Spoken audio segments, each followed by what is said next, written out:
invoke my dead sister's name as a warning that workhouse awaited each of us unless the world and our circumstances changed. In the end, Mother never had to resort to sending my surviving sister and me to the workhouse. But one day, after our financial situation became critical, my mother decided it was time that I earned my crust of bread. So at the age of 7, I began my working career. I was a barrow boy. I hauled beer around in a push cart around our slum. The cart was bigger than me, and at times I felt like a brick pony with a load too heavy to carry.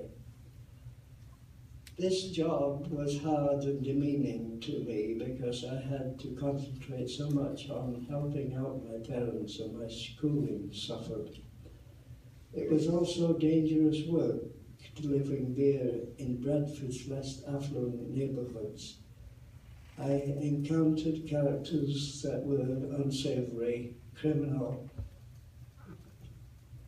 and others that was emotionally broken by the Great Depression, that I wouldn't blame them for finding comfort in a bottle of beer. I took employment at 7 and pushed a cart filled with beer, not because I wanted to buy something special for myself. I took that job because it was a matter of life and death for my parents and my other sister, Alberta. So when well-heated corporate leaders and Tory politicians tell the people of the 21st century Canada that austerity is necessary, I shake my head and remember with pain how long dead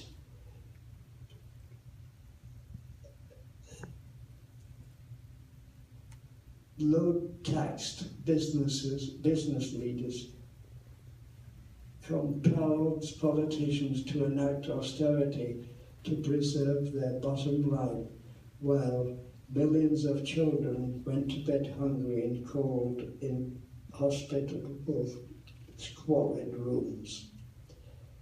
But back then, I was a boy and didn't have a voice. I just had to suffer and starve with everyone else.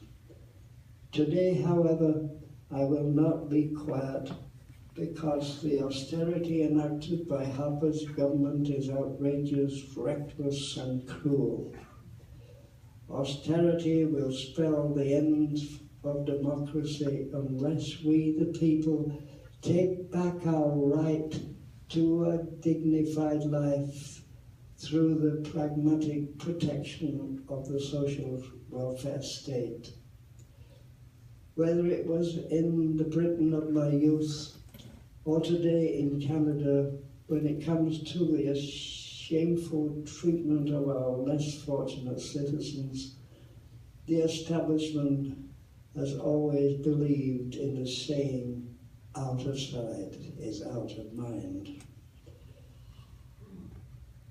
Since the World Bank crashed in 2008, this country has seen a horrific increase in food banks, rampant rent and fuel poverty, and the hollowing out of the middle class or their aspirations for a life that has both comfort and security. Like today, for so many young families, my parents in the 1930s couldn't make the rent, and we did midnight runners.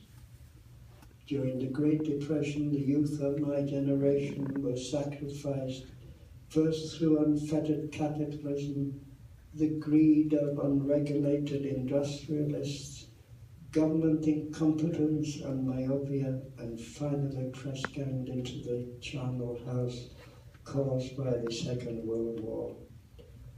Today, my grandchildren's generation is also being sacrificed, and it must end. But for this to end, we have to start looking at the true culprits of austerity and death of the social safety networks.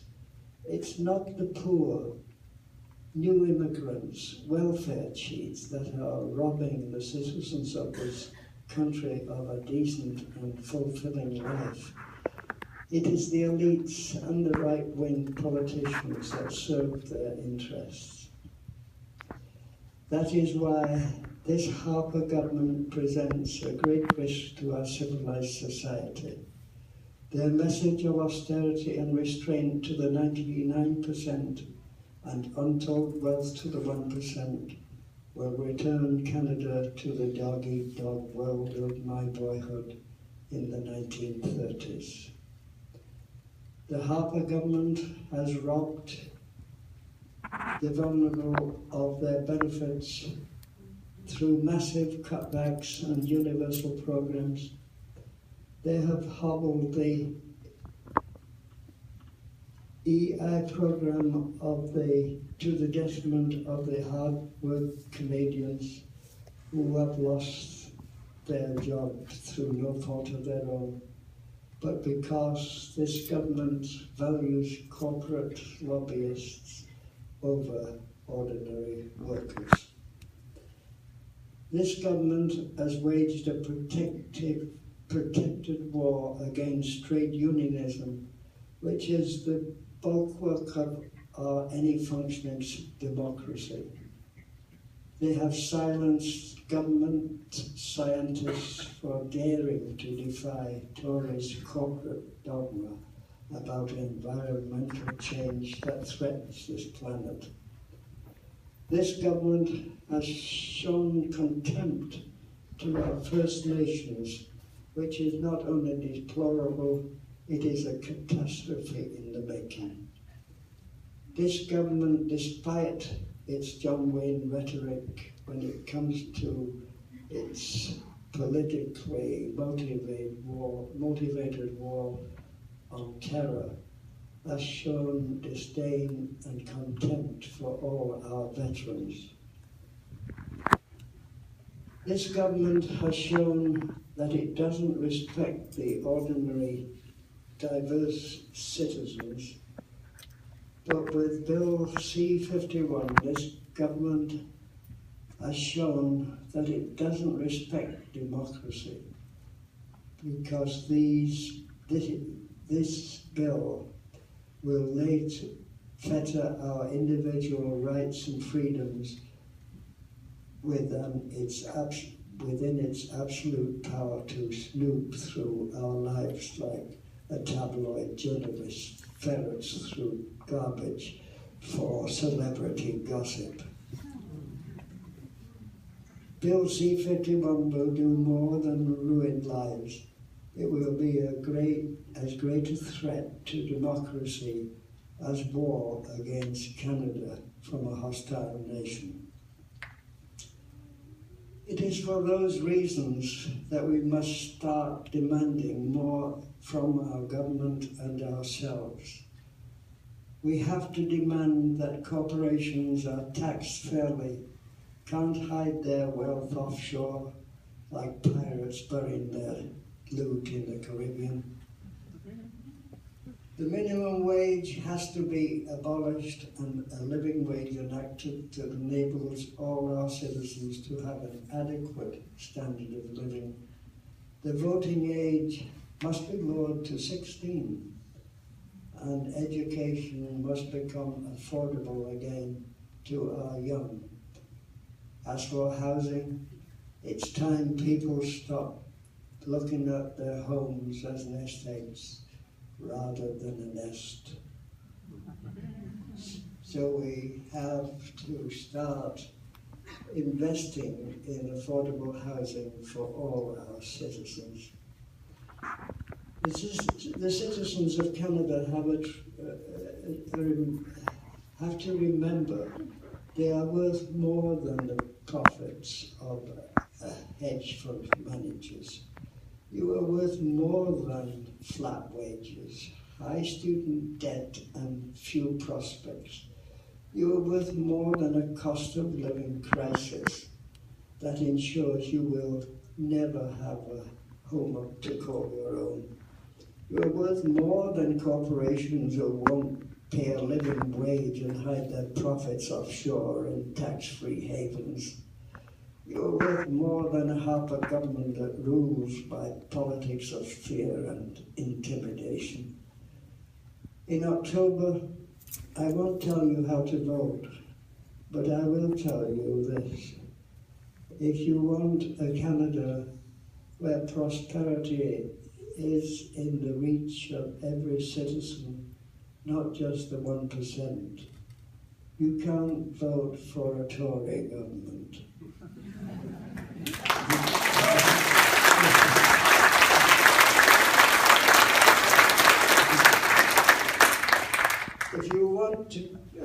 If you want a Canada where individual rights are respected and you are paid a fair day's wage for a fair day's work, you can't vote for the Tories.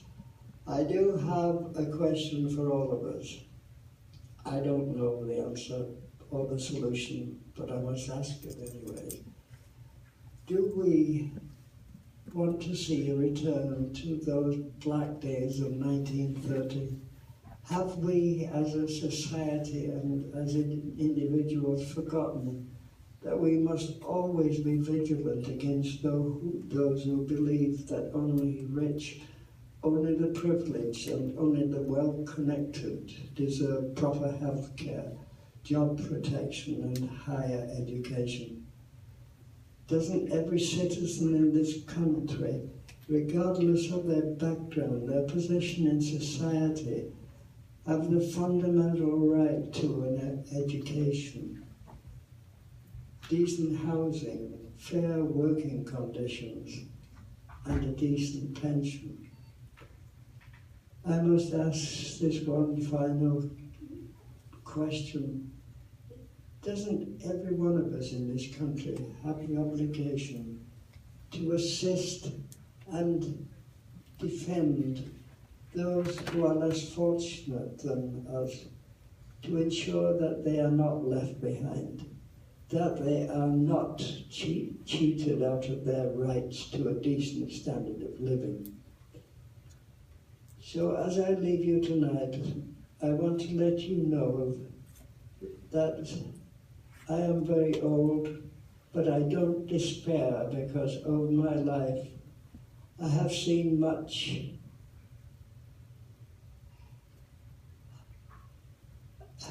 I have seen much heart, but I have also experienced much joy and happiness. I know it's within us to build a better country, but to do it, you must go out and fight for economic and social justice all across Canada. I know we can win this fight, because we did it before, and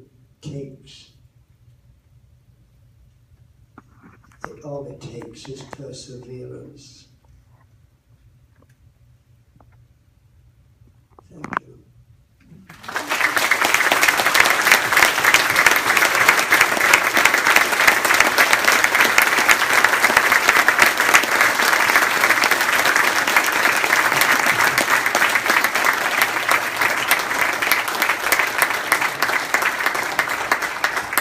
Thank you so much.